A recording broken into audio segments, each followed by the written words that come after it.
Estamos de volta para falar de futebol. Júnior de Melo do Arena já está preparado para trazer algumas informações para a gente desse final de semana. Boa tarde para você, Júnior. Teve briga de jogadores no amistoso entre CSA e CSE, né? No amistoso, Júnior? Que é isso? Pois é, Juliana, é interessante, né? Boa tarde para você, os amigos do Jornal do Dia. Um jogo que serviria para a preparação dos clubes nessa reta final para o Campeonato Alagoano. Se desentenderam alguns jogadores, a polícia teve que entrar em campo e o jogo ficou paralisado por alguns minutos. Temos algumas das imagens aí mostradas ao nosso telespectador desse pouco que foi a confusão. Olha só, começaram a trocar socos, o Denilson e o Palhinha do CSE, aí a polícia entrou em campo. Realmente foi uma situação muito chata para o torcedor de Palmeiras dos Índios que foi ao estádio lá, Juca Sampaio, acompanhar este jogo entre CSE e CSA. O jogo terminou 3-2, foram duas viradas, o CSE abriu o placar, o CSA virou e no final o time de Palmeiras dos Índios conseguiu o gol da vitória. Tivemos também amistosos de CRB, de Asa e também do Céu lá em Olho d'Água das Flores. Tudo isso daqui a pouquinho aqui no Arena. Combinado, Júnior. Muito obrigada aí pelas suas informações. Bom programa para você. E a gente volta a falar sobre a crise no sistema penitenciário brasileiro. As mortes de presos durante essas primeiras semanas aí do ano mostraram mais uma vez a fragilidade do nosso sistema. Para conversar sobre o assunto, eu recebo aqui no estúdio o cientista político Ranulfo Paranhos. Boa tarde, professor. Um prazer recebê-lo aqui no Jornal do Dia. A gente pode dizer que o nosso sistema penitenciário está falido? Bom, Juliana, eu acho que você está completamente correta, né? Então, o que acontece hoje, o que vem acontecendo é uma morte anunciada, né? A gente tem um problema estrutural no sistema penitenciário brasileiro que não data do ano passado, não data de 3, 4 anos atrás, mas é uma coisa de décadas. Então, você tem um número, sempre que se ouve falar em sistema penitenciário, a primeira coisa que é feita, as primeiras informações que se chegam, é a relação entre quantidade de vagas, quantidade de preso, e depois, se você tem uma relação que está errada, ou seja, você tem mais preso do que a quantidade de vaga, ou seja, a capacidade do próprio presídio, o reflexo disso é que, naturalmente, esses presos passam a administrar o presídio. Então, não chega a ser uma coisa estranha, ou pelo menos é o que se tornou corriqueiro. Presídio A, B ou ala A, B e C de presídio é dominada por facção A, B e C. Então, ou seja, o sistema prisional brasileiro precisa ser revisto, mas só construir presídio não resolve a nossa segurança, né? Ou seja, prender cada vez mais, eu não acredito que esse seja o modelo melhor para a solução do Brasil hoje do ponto de vista de segurança. Sem contar que a gente já falou isso aqui algumas vezes, um preso custa muito mais para o Estado do que um estudante, por exemplo. Então isso já seria aí o primeiro ponto a ser analisado, né? E a gente não está conseguindo ressocializar esses presos. A discussão é muito ampla, a quantidade de variáveis é muito grande. Você tem desde ressocialização, programas sérios de ressocialização, ou seja, o indivíduo vai preso, cometeu um pequeno delito, eventualmente ou naturalmente é preso, passa a cumprir pena num presídio onde ele vai muito mais aprender a virar bandido do que a ressocializar-se ou ser incluído num programa de ressocialização.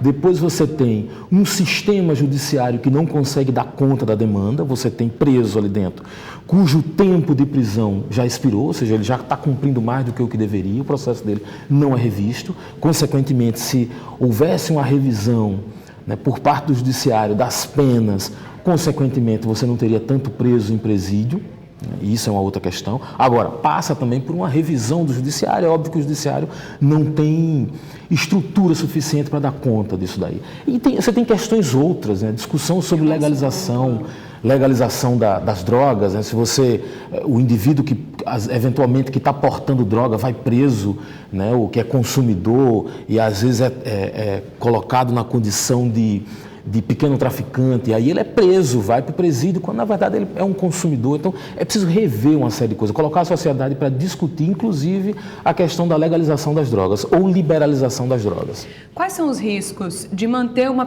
pessoa presa e não fornecer o tratamento, digamos assim, necessário para que essa pessoa seja reeducada e reinserida na sociedade?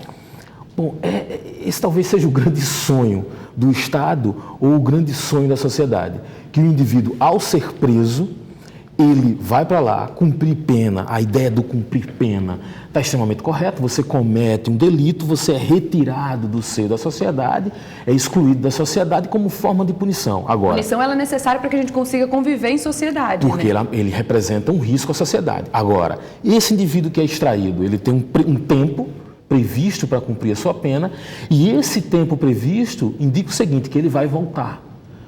Como é que esse indivíduo deve voltar? Ressocializado, a ideia de ressocialização, a ideia de que o indivíduo volte melhor. É difícil acreditar que no sistema prisional brasileiro o preso volte melhor.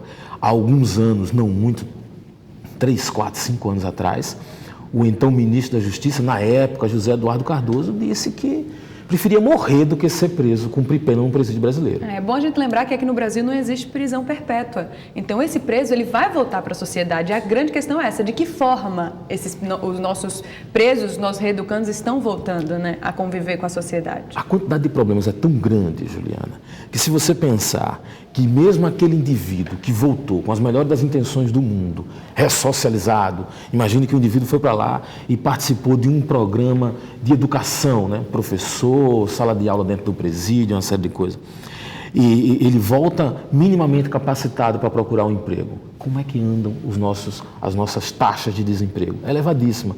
Então, um indivíduo que sai da prisão e vai tentar conquistar um emprego para entrar na sociedade ou para ser aceito na sociedade ou para fazer parte dela, ele vai encontrar uma concorrência maior ainda, porque ele é um ex-presidiário. Ex-presidiário é alguém que não é visto com bons olhos pela sociedade. Verdade. Professor, eu teria aqui muitas outras questões para discutir com o senhor, nosso tempo é curto, como o senhor falou, esse assunto é muito amplo, a gente vai ter outras oportunidades para discutir então, mas muito obrigada pela sua participação, viu? Até a próxima, bom Sempre trabalho. à disposição, Juliana. E olha, o Jornal do Dia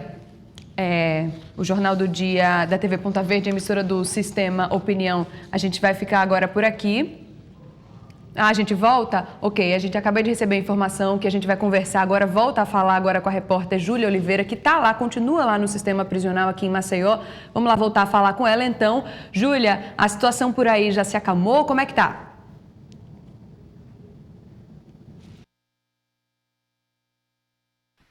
Olha, Juliana, agora sim o clima é de maior tranquilidade, os familiares dos presos já se dispersaram, todo o processo de transferência, pelo menos nesse momento, foi concluído e o clima é de mais tranquilidade, nós estamos já na parte interna do complexo penitenciário. Eu conversei com a assessoria de comunicação da Secretaria de Ressocialização a Séries e eles nos informaram que todas essas operações foram preventivas, foram permanentes e que garantiram a integridade física de todos os envolvidos e que todas as forças de segurança pública também se envolveram nesse processo, garantindo sim tranquilidade tanto para os presos quanto para os agentes penitenciários, para todos os envolvidos no processo. Eu estou aqui com Oliveira Neto, ele é chefe especial das unidades penitenciárias e vai nos trazer mais informações. Neto, boa tarde. Como é que foi esse processo? Foi a maior transferência mesmo dos últimos dias, dos últimos tempos aqui no Complexo Penitenciário? Boa tarde. Foi uma das maiores. Semana passada nós realizamos uma operação no Baldomero Cavalcante, onde movimentamos 1.000 homens no interior da unidade. No decorrer de toda essa semana, movimentamos reeducandos do Baldomero, do Cadeão, do Presídio Iridião Duval, do Presídio de Segurança Máxima. Então as operações foram diárias, ininterruptas e baseadas em dados de inteligência, em profissionalismo e muita responsabilidade para com os educandos, com a sociedade alagoana e principalmente para garantir a tranquilidade dos familiares dos educandos que estão reclusos aqui no sistema prisional alagoano. No total, quantos presos, entre homens e mulheres, foram movimentados nos últimos 15 dias, desde o dia 2 de janeiro? Seguramente movimentamos 2.000 homens aqui. Na unidade feminina não realizamos nenhuma movimentação. Fizemos apenas incursões de busca de objetos ilícitos lá no Santa Luzia. Mas a movimentação basicamente se destinou às unidades masculinas. Ok, Neto, eu quero agradecer as informações e nós continuamos acompanhando todo esse processo. Vamos trazer novas informações ao longo da nossa programação, dos nossos telejornais. Eu volto com você, Juliana. Muito obrigada, Júlia, pelas suas informações. Um bom trabalho para você. Agora sim, o Jornal do Dia, aqui da TV Ponta Verde, emissora do Sistema Opinião de Comunicação, fica por aqui. Amanhã eu volto logo depois do Plantão Alagoas. Aproveito para lembrar que diariamente você assiste aqui na TV Ponta Verde o programa Boletim de Ocorrência, às 5h30 da manhã. E agora vem aí o Arena com Júnior de Mello. Uma ótima semana para todos nós. Muita paz. Eu espero vocês amanhã. Tchau, tchau.